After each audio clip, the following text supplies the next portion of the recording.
Market approach. Now remember, market approach is nothing but label to input as prescribed in the Index 113 on fair value measurement. So market approach will mean what? As the name suggests, and this is what I would always like to mention to everyone. कई बार क्या होता है कि जो हमारे सामने लिखा है आंसर वहीं छिपा है, हम क्या करते हैं, हम खाली कुछ और एक्स्ट्रा ऑर्डनरी फाइंड करने की कोशिश करते हैं और उसके चक्कर में थोड़ा से कई बार कंफ्यूज हो जाते हैं. मार्केट अप्रोच का क्या मतलब है?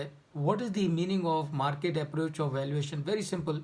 When you are using market information for the purpose of valuation, that is your market approach.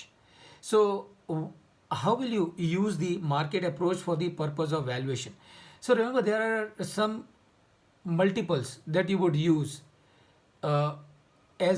multiples that you would use for finding value of the company or the business or the entity that you are trying to find value of. So the one multiple which is very commonly used is price to earning multiple or PE multiple. So what is PE multiple? So price divided by earning, and what you get is your multiple. So let's say for example, if I have to do valuation of Bajaj Auto, and let's say for example Bajaj Auto, I mean theoretically speaking, Bajaj Auto is an unlisted company.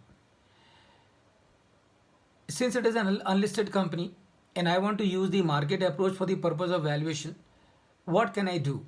What I will do, number one, I can find out what is the PE multiple of the auto industry per se. And then I'll find out what is the EPS, earning of Bajaj Auto per se. So I will multiply the EPS of Bajaj Auto with the PE multiple, and the outcome that I get is going to be value of Bajaj Auto's share. So this is how we will use PE multiple, and all of us know that PE multiple is very commonly used in the share market for finding out whether a particular share is underpriced or a particular share is overpriced. And if you are doing this analysis with right number, invariably you will find that your conclusion is on the right side of it. Then you can use the cash flow multiple. So it's all the same. Is all the same, absolutely. So what you do is, instead of using the price for finding out the value of an entity, you will use the firm value of another entity and the cash flow of that firm, and then what you get is known as cash flow multiple, and you will multiply this cash flow multiple with the cash flow of the business that you are trying to value, and this is how you will get the value of the entity using the cash flow multiple. Same is the case with the sales multiple, and also Ebitda multiple and the EBIT multiple. One thing that I would like to talk here is about the Ebitda multiple.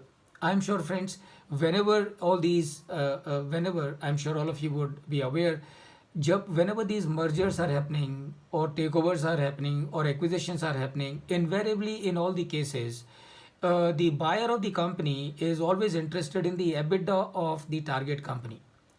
And a question may come to your mind as to why the buyer should be interested only in the EBITDA of a company, which is much before the interest cost or the tax of that company. Why should he not be interested in the net income of the company or EAT of that company? Why should that a buyer is interested in the EBITDA of a company? All over the world, whenever the mergers are happening, amalgamations are happening, takeovers are happening, acquisitions are happening, EBITDA is the prime driver, more so for the buyer of a company while taking a decision. And why is that so? Let's understand. Why is EBITDA so crucial for the in taking the decisions about the M&A? And that is because ultimately, please remember, when you are trying to buy a company, you are not interested in the land of that company. You are not interested in the building of that company. You are not interested in the plant and machinery of that company. You are not interested in the people who are employed in the company. Then what are you interested in? You are interested in the cash which is getting generated from the operations of that company. And that is the reason That is the reason when someone is taking a decision about M&A, he is focusing on EBITDA. He knows if EBITDA of a business is good, by default, everything else in that company is good. Because if unless and until everything else is good in a company, EBITDA cannot be good. And that is what you must remember. Because EBITDA is your cash operating profit. Cash operating profit meaning what? Meaning the cash that is getting generated from the operations of the company.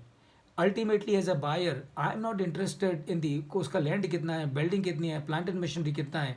I am interested कि मैं अगर इस company को खरीदता हूँ तो मुझे मेरे हाथ में हर साल में कितना कैश आएगा. So that cash that company is going to generate, that is what I am interested in. Why I am not worried about the interest cost? I am not worried about the interest cost because interest is in my hand. Interest cost is in my hand.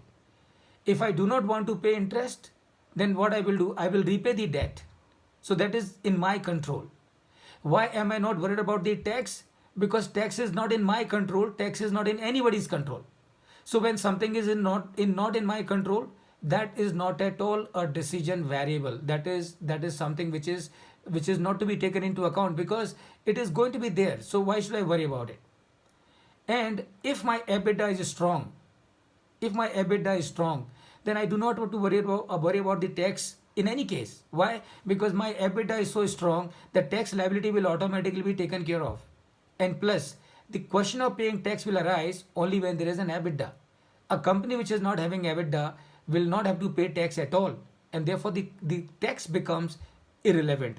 And that is what, friends, you must remember in the context of the M&A landscape in valuation. Then, of course, there can be some other non-financial multiples also. So, in case of a cement company, what you will do, you will find out the multiple of enterprise value divided by capacity. So, you will find out the capacity multiple. Or in case of a infrastructure company, which is a tower company. So, what you would do, you would find out the value of a tower company if it is available to you. Use that value of a tower company which is available to you to multiple of that to use to find the value of another company that you want to find out. So these are other multiples, examples of other multiples which are used for the purpose of finding valuations in case of M&A landscape. Now, key weighing factor in case of merger, amalgamations and demerger is swap or exchange ratio. All of us know. I'm sure many of you would be executing M&A deals regularly.